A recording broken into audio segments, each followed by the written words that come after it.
So ito yung Royal Enfield ng mga master, no, yung big bike. Galing yung big bike. Kurbada yan eh. Tapos sabi niya naka-iglip daw siya. Dus diretso siya rito.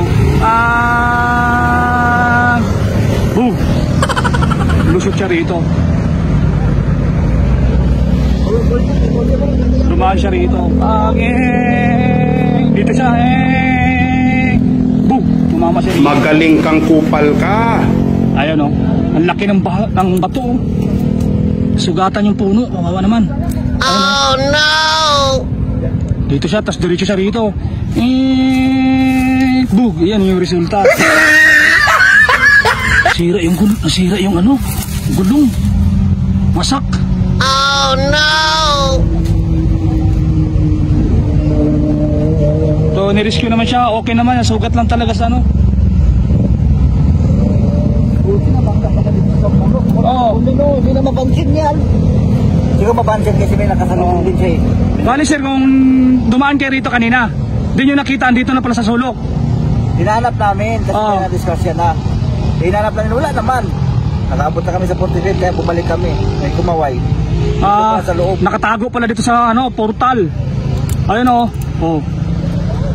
Kung sabi ni sir, kung hindi ro siya sumabit sa mga bato or kahoy, andun sa unahan, malalim yun. Pwede siya mahulog ng ilang feet yan, sir? Lalim yan. Doon, kung maalala mo doon sa baba, may... Oh, palayan na yan, di ba, sir? Batuhan. Batuhan. Ilang cc daw yan? Boss. Royal Enfield, oh. So yung mga payo ko lang sa mga kapatid nating riders ng mga master, no, pag umakyat ka ng Marilaki, kunting ingat, tapos dapat kondisyon yung katawan nyo. Kasi ang sabit ng may-ari ng motor, naka-iglip daw siya. Napasalamat lang natin, hindi siya tumama dun sa mga barrier na ayun maharang. Dito siya sa damuhan, ang masaklap lang, tumama siya dito sa bato, kaya yung gulong niya nadurog. Putol nga to. Putol yung tipos. Oo, tingnan mo dyan, sa kabila, tagas eh.